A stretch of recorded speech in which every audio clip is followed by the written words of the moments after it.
My guest this week is Frank McCormick. You may remember him. He was on the show a year ago, getting his toe wet, trying to figure out what to do about concerns he had in the school without turning his life upside down. And he took the road less traveled and decided to speak up about what he was seeing and hearing that was not beneficial to kids. So I decided to invite him back to find out what he's learned and what has happened since he decided to speak up. Frank, welcome to the show. Thanks, Charles. It's good to be back after almost a year, right? Yeah, welcome back. I was going to say that. It's been almost a year, both since you've been on the show, but also since you took that first step toward pulling back the curtain to what was going on in schools. So let's go back there first and talk a bit about why you reluctantly at first, and then you just kind of blew the doors open. But what made you say, I think this way, but I was quiet for a while like everyone, but you reached a point where you're like, I got to say something. So what was the catalyst for that? Yeah, I think a lot of it had to do with what had been building up since 2020, when we had kind of this revival of wokeism, the Great Awakening, some call it, and starting to see that political movement in my school to a much stronger degree than I've had in the past. I mean, certainly since 2016. 2016 was the start of kind of like the election of Trump, the movement of schools to be more socially conscious, as they call it, and politically active. And then 2020 just really put things on the accelerator. And thinking about kind of the direction that this takes our country when you have young people kind of indoctrinated into these ideologies over time. We'd seen the effect it had on kind of the general population through universities and colleges becoming more left over time.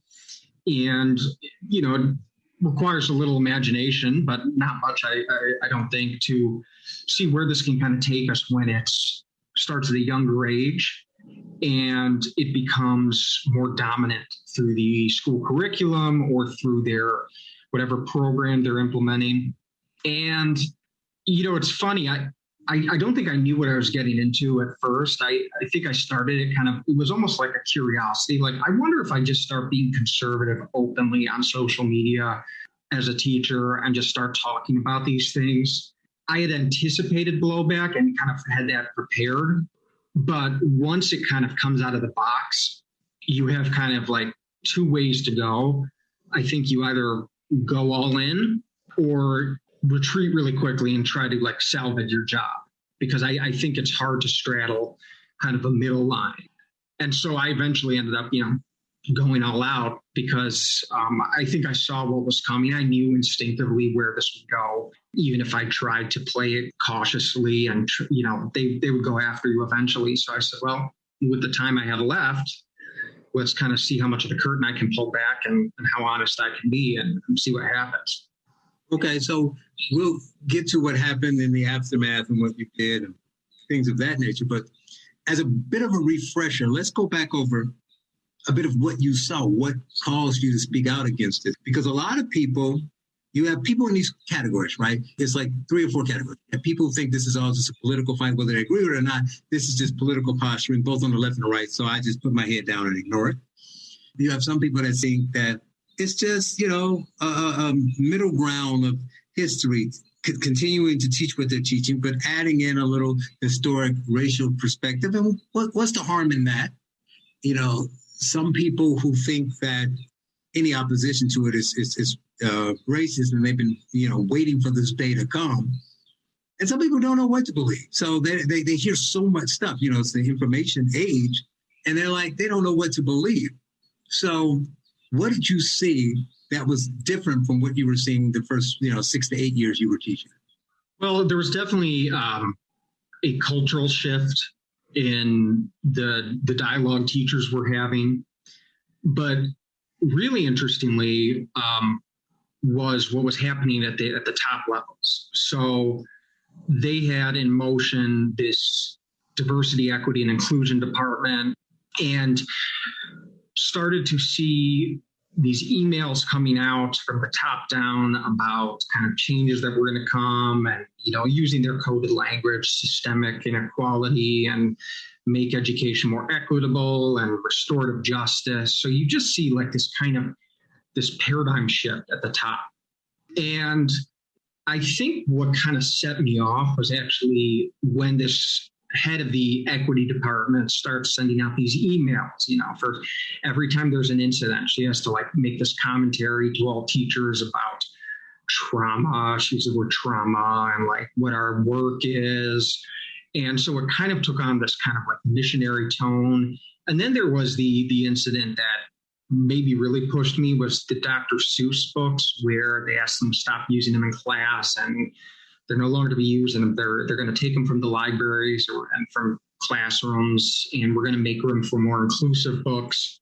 And I knew the direction where things were going, and I started to do some investigation. I started to, through an anonymous email account, FOIA my own school district. And when I saw like the training that the leaders and the administrators and people in this equity department were undergoing, it was pretty radical. And I was like, whoa, it's like, so this is what's going to be coming from the top down. And then I started to look at what actually was going on. And so, you're kind of in school, you can be in your own bubble, and it's sometimes hard to know what's going on outside your classroom unless you really pay attention. And I started to, look through the shared Google Drive document, just the small amount that teachers, inadvertently made available. And I started to see a lot of, lessons on racial justice, white privilege, even some on Marxism, Black Lives Matter. And I started to notice certain books were being used in English classrooms that hadn't been used in the past. And it was just kind of the totality of it where I was like, man, this is real. This is going on. It's not my imagination, because I wanted to verify that my perceptions lined up with reality. I could point to like individual things I perceived in conversations that had happened over the years that had changed, but I had to really kind of get some evidence. And so I started to gather that evidence and kind of put the pieces together. And sure enough, I have friends still on the inside. They're telling me what's coming down from the top. It's just as I predicted. It's, this equity-based racial justice, privilege, social and emotional learning, restorative justice. It's all coming from the top down. And teachers are in many ways embracing, as I kind of expected. Those that had already been doing it have been kind of emboldened, and those that hadn't now have kind of a new toolkit at their disposal. So, you and I talk a lot, and I'm always mentioning how something seems to be missing, right? Which is, I don't know what it's going to do long term, but I believe it's what is kind of handicapping the progress against it. Is we spend so much time talking about the radical left or DEI, and what is it? What's the thing they used to call the critical race theory? Critical race theory is being taught in school. It's not being taught. But I'm like, no one takes the energy to just give them the argument and say, okay, the country is systemically racist, so you want to fix it. What does that look like? So you say they got rid of Dr. Seuss and did these kind of things. Did you ever see anything when you were doing the FOIA requests and looking at what administrators were being taught, anything that, if they were right, would have changed the trajectory of what was being taught? So what I mean by that is, did they roll out any kind of academic curriculum that would help Blacks close this educational gap that they're talking about? So if I'm an eighth grader and I read three years behind my grade level, and you swap the books, that's not necessarily enough to make me read better. So that's what I mean. Were there practical changes that would actually help these supposed problems that they were seeing? No, it's always a lot of fluff. It's always a lot of symbolic action, gestures. It's like they kind of conduct certain religious rites to cleanse themselves and the school environment of these so-called evils permeating it. They just recently, I saw the district is changing grading standards in the name of equity. So they're basically lowering standards to make it easier for kids to graduate. So they can say, hey, look at how many kids are graduating now. If anything, some of these initiatives can make things worse. can aggravate the situation, but nothing I've seen has happened, that would actually change or address it. They don't even want to talk about it. They spend very little time talking about the actual test scores that show, only 12 to 13% of kids in the district are at grade level with reading or math, because they don't want to have that conversation. Coming up, more with former Waukegan High School teacher Frank McCormick. You're listening to The Charles Love Show on AM 560, The Answer.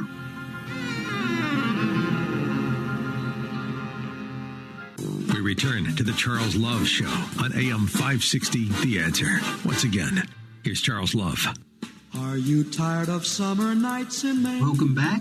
I am continuing my conversation with Frank McCormick, former Waukegan High School teacher and the founder of Chalkboard Heresy. And in this segment, I talk about the thing I think is most important that people overlook. While they argue about history and critical race theory and gender, they're ignoring that kids are failing, and a large part has to do with what we're teaching them in school. So here we talk about that, and I use the example of the new student loan forgiveness to make my point.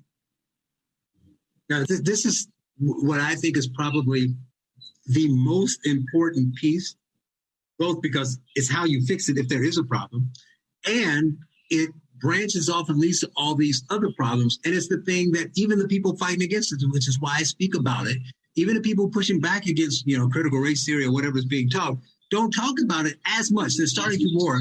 I'm pushing them to. But like, you even take the recent news with the student loan forgiveness, right? You got people saying, yay, this is great. This is wonderful. This is marvelous. You have people saying it's immoral. It's unfair. What about these people? What about these people? And I come in and say, regardless of where you stand, I get in the middle and say, regardless of where you stand on this, you're both missing the point. Even if it's helping a good number of people and it's a wonderful thing, you have done, not only have you done nothing, you don't even talk about the things that put us in that situation, right? So you don't go after, for instance, the banks and the federal government and the way they loan. So the loans haven't changed and more people will borrow for school. Check.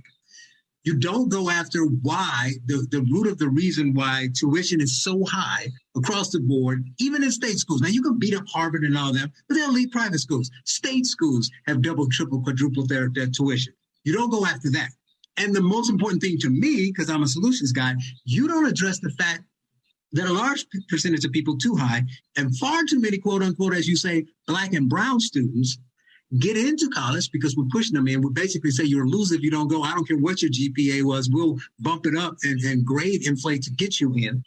Then you get in and you fail. So now you don't have a degree, or you have a degree in something that is hard to find a job, and you're saddled with debt, right? Well, this problem you just mentioned, it exacerbates that problem because I'm giving you a grade you don't deserve. I'm not helping you academically. So now you're going to go to college, take out a loan, thinking you're going to get a degree, and you're going to be behind. So all of this seems to fall back.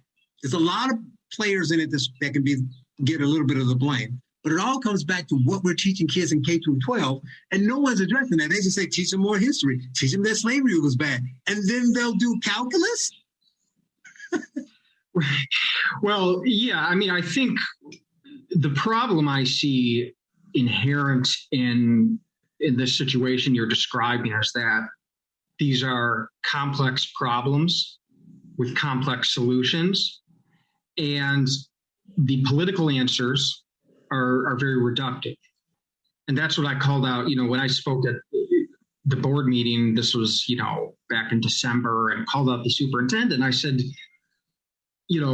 here's where our reading scores are, here's where our math scores are, and you're kind of invoking the specter of systemic racism to explain it all, because it's easy, it's cheap. It's easy for people to kind of compartmentalize that and say, well, yeah, it's racism. Except they're also leaving out the fact that too many white kids are reading and doing math below grade level and not graduating too. So even when you get the Black kids up to equal the white kids, so there's no more systemic racism, we're still failing. And, the Chinese and other foreign countries are still eating our lunch. Yeah, no, you're right. I mean, but we can't even, the problem is the conversation can't even get that far with a lot of these people because they're so, I would go beyond, this has been my point from the beginning, but beyond just ideological entrenchment, they are religiously captured. it's spiritual for them. It's their sacred beliefs. It's like if you were to speak to someone who's Christian and your starting point is, well, Jesus isn't the Son of God. You're not going to get anywhere with them because that's their foundational belief. So same with these people, especially in education. If your argument is, well, let me explain why it may not be racism or it's more complicated than that, they've already tuned you out. And the problem I see is that they're going straight along with their ideology, no holds barred. I mean, if anything, since I started speaking out, talking about this, schools have like doubled down on it. Right. I mean, the reaction has been like from parents has been anger and outrage, and the media has given it some attention. And schools are like, oh yeah, okay, we hear you. We're gonna bring drag queens to the school. We're gonna start using pronoun lessons. I mean, come on. Like, okay, let me ask this though. I'm not really playing devil's advocate, but at the same time, maybe I'm too much of an optimist. It's just a question though. You're in the belly of the beast, so you were, and I wasn't. But I have to believe that the percentage is much higher than in normal society, without a doubt. But I can't believe that all of it. Now, administrators might be different, but all of these teachers, maybe lean liberal, they can't all be this crazy left. Right. So some of them are quiet, some aren't speaking up or whatever. So you're telling me even if the logical people center right tried to say, even if you're right, this is not the right approach, they will take this religious view and just shut down. It's like, unless you believe everything is racist to its core, there's nothing for us to talk about. Well, the problem is that the people that you could get through to aren't necessarily open to having those conversations in the school environment because it's not safe. I thought there were safe spaces on the campus. Yeah, safe spaces for everywhere, but free speech and free dialogue. And I think the people that you would want to reach, the people that are making these decisions, the people that are pushing this, are the ones who are going to shut you down. And look. People have this misconception, even though it's a very serious problem. It's not like you walk into school and they're like, teachers like, hello, give me your pronouns. Black Lives Matter. Here's your critical race theory lesson. It's not every single teacher, but it's enough. And it occurs with enough frequency that it has an impact and an influence on students. And we can see that in how young people are changing ideologically, how they view things like pronouns and transgender issues and issues of race. So we know it's having an effect. And I would say, even if it's only 5% of what they experience throughout the day, cumulatively, a 5% kind of messaging over many years at the exclusion of anything contrary can have a profound effect. It does have a profound effect. All it takes sometimes is, in college, it can take one professor to radicalize a student. In society, all it can take is, one person to radicalize someone to terrorism. And in schools, it can only take a few teachers to kind of radicalize students. And of course, the problem is the administrators are telling them they have to do this. So even if the teachers aren't pushing it, the kids are going to hear it anyway. Right? Because the administrators are saying we are the leaders and we're dictating what the course is going to be and how we're going to move through this educational process, and they're pushing it openly, right? Yeah. Make no question about it. I mean, even if you had some type of resistance among teachers in school, this is top down. This has become the orthodoxy of the district based on who is coming to power and the voices they're listening to. And, I have some theories on that. I think, that the higher up you go in administration, the more educational degrees and certifications these people have. And that kind of goes back to what's being taught at teacher colleges.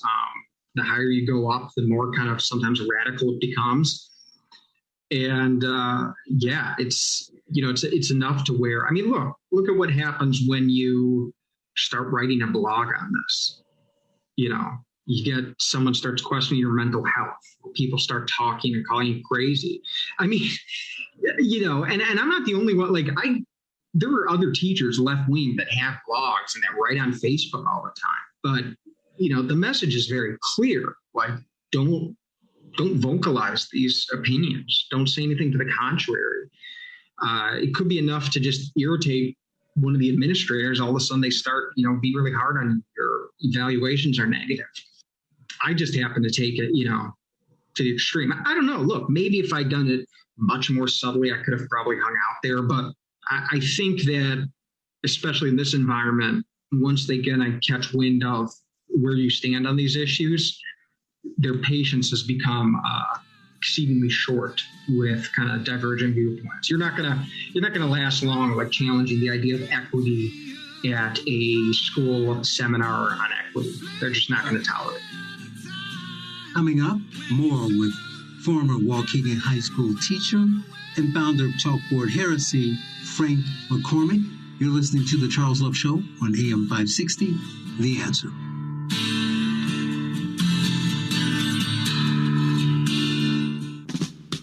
You're listening to The Charles Love Show on AM 560, The Answer, with your host, Charles Love. Welcome back. I am continuing my conversation with Frank McCormick, former Waukegan High School teacher and founder of Chalkboard Heresy. And when he was on the show last year, I believe this was the first show he did, if not one of, and everything was kind of new to him. So here I wanted him to look back and give us an idea of what he was going through, the way he was treated, and to explain to people why it's so difficult for people to come forth regardless of how bad things are. Yeah, it was a lot of social pressure, ostracization, people talking about you behind your back, making accusations.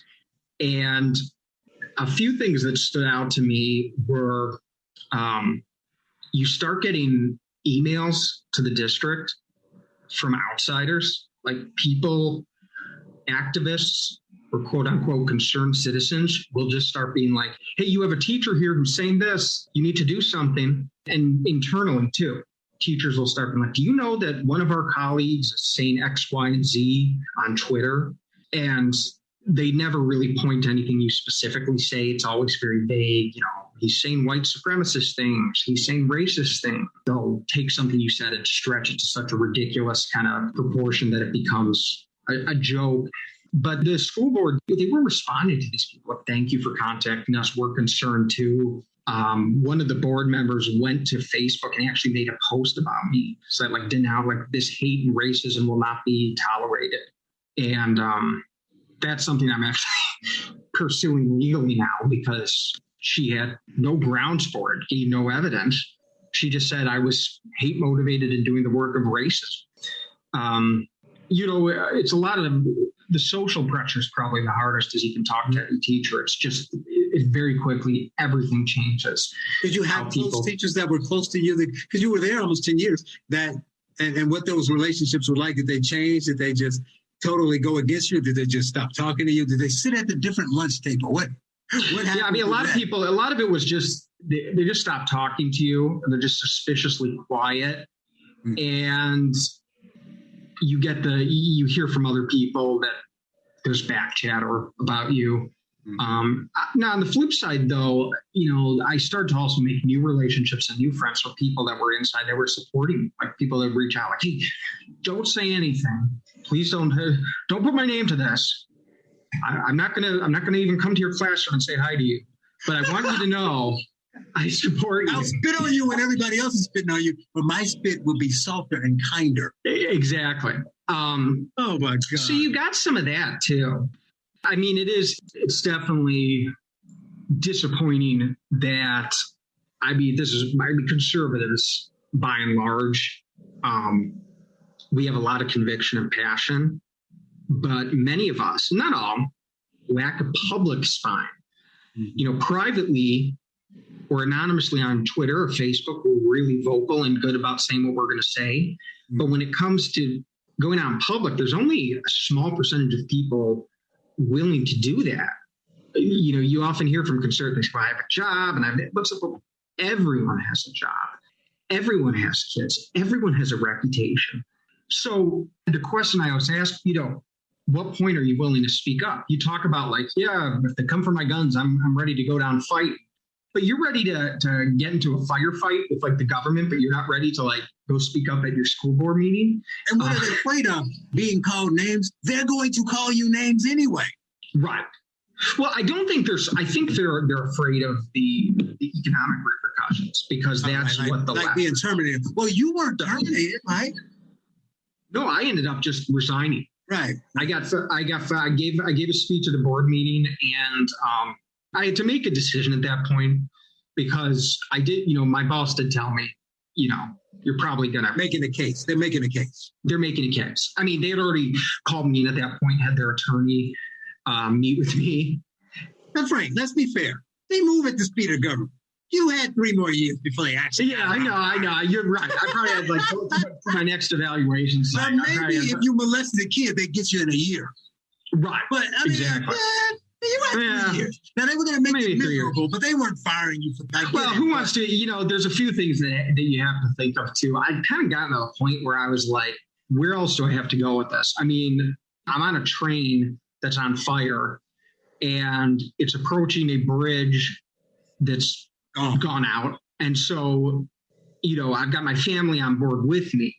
At some point, I have to make a move to like cushion my landing. Maybe if I was single and didn't have a family, I could have wrote it out and seen how far can you actually take it. Right, but right. Let's see when they're going to fire me. Let's see when. I mean, for a while, I was just like waiting for it, ready for it. And then but I did feel kind of a sense of satisfaction. I was very conflicted at the time. Like, man, how much longer do I ride this out? I was kind of like, you wrote it out for probably as long as you could take it. Psychologically, I was kind of like at my wit's end too. It was just enough. And I also feel kind of good, like being able to resign. Like I kind of left on my terms. Mm-hmm. They would have really liked the satisfaction of having, fired me or getting my teaching license suspended. But it feels kind of good now in retrospect. Like I didn't let them get that from me. Coming up, more with Frank McCormick, former Waukegan High School teacher and founder of Chalkboard Heresy. You're listening to The Charles Love Show on AM 560, The Answer.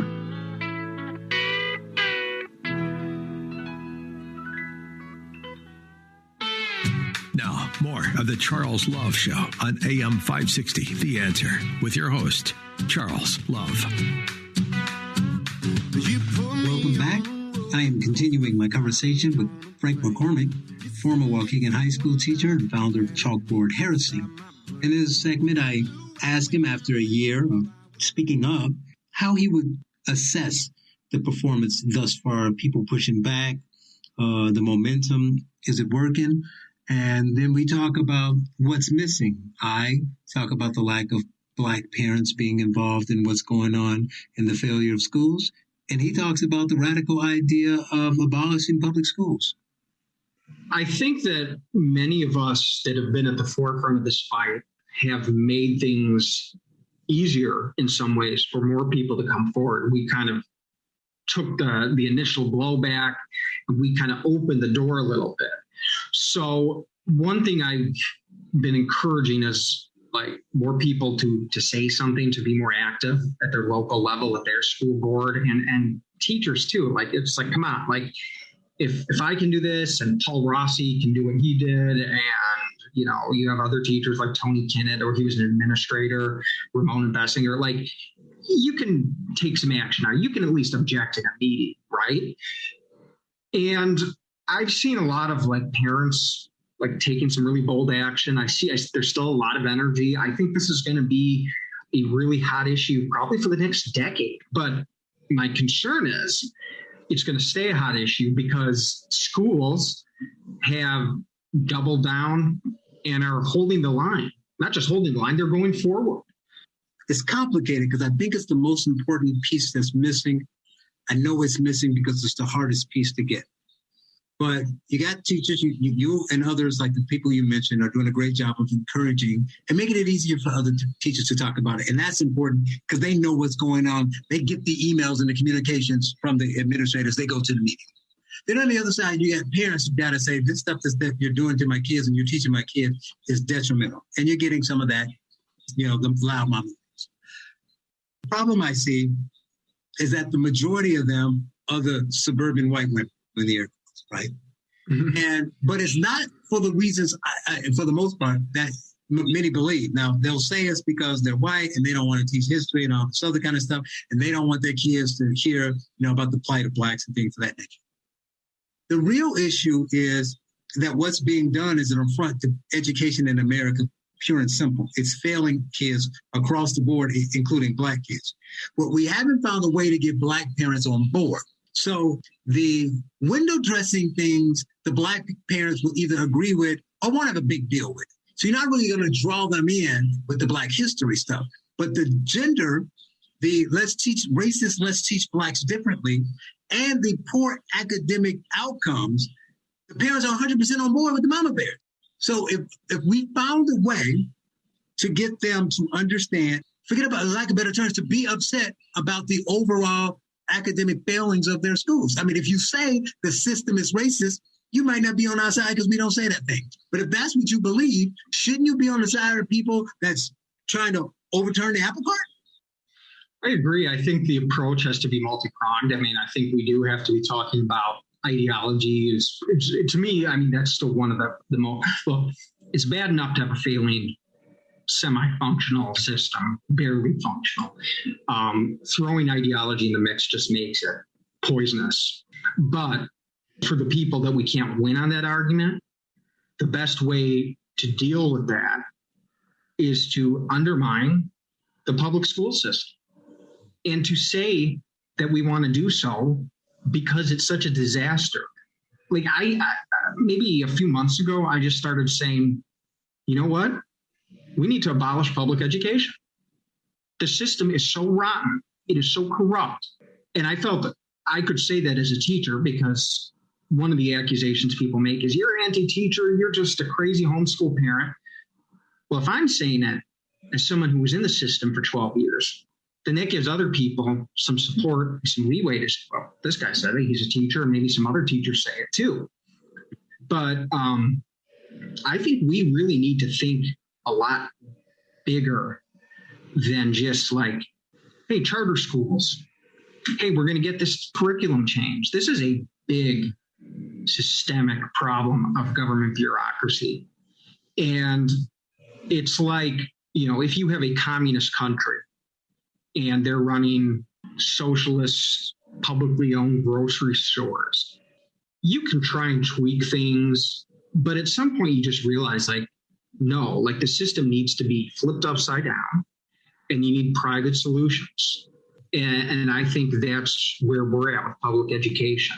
I mean, it's been, ever since I've been in it for 12 years, all I've heard about is reform and change. Every year it's been like, this is the year we're going to change and this is the year we're going to reform. How many decades are we going to continue this failed social experiment until we just get fed up and try something radically different? And by the way, when I say radically different, I don't actually think it's that radical of a solution. I think we know that the private sector meets our needs very well. And like every other avenue of our life, or every avenue of our life that we're happy with or don't complain about too much, it's because, it's the private sector. You don't hear people complaining about, certain like retail sectors the way they do about the school system, because they can go somewhere else. They can move their money around. They can, there's always innovation, new products. And so, at least on a state level, to me, it's like we just need to move in that direction. I think you'd rapidly see the private sector would start to move in and meet the needs of a lot of different kids in a lot of different ways that we can't imagine. So, yeah, it's definitely, it's a big issue that requires a big solution, and we can't get around it anymore. Coming up, my final segment with Frank McCormick, former Waukegan High School teacher and founder of Chalkboard Heresy. You're listening to The Charles Love Show on AM 560, The Answer.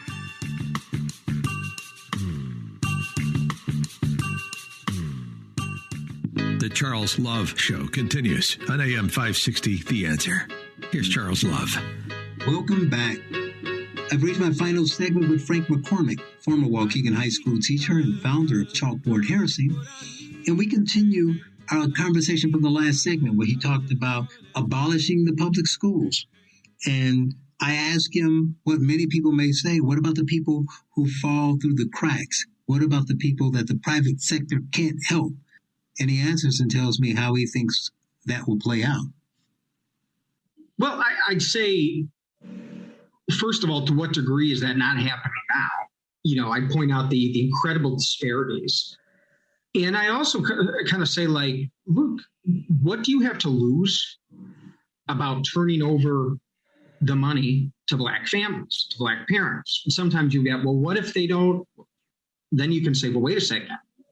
You don't trust them? Right. I'm thinking about it. So then that means the free market was deciding, we're worried about good and bad schools, white and Black schools, but there'll be leftist and conservative schools, right? So the people who want to teach to go to the 1619 school would just go to the 1619 school, right? And in a number of years, we'll just see which student is better prepared for success.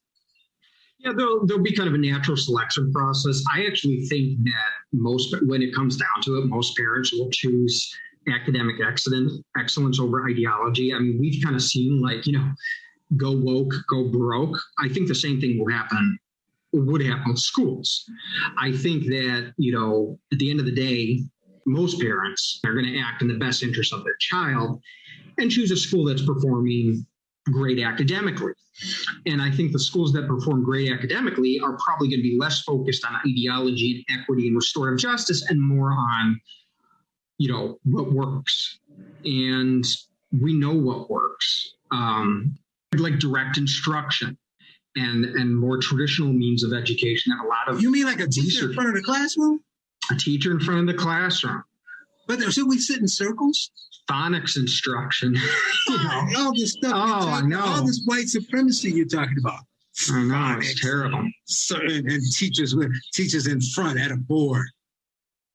The great thing is like people say, well, what's your solution for schools? Like, I don't know. And the quick call, no, of course not. Like, I don't know how most of my food gets to me.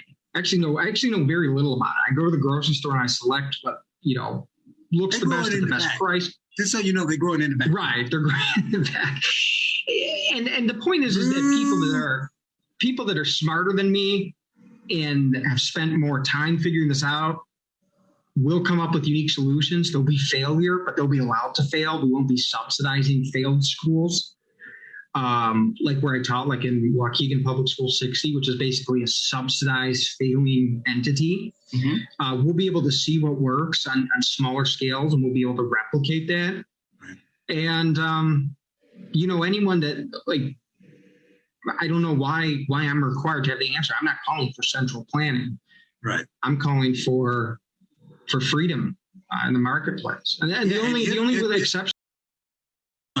He is Frank McCormick, former Waukegan High School teacher, founder of Chalkboard Heresy. Frank, thanks for joining me. Thanks for having me on, Charles. Great to be back.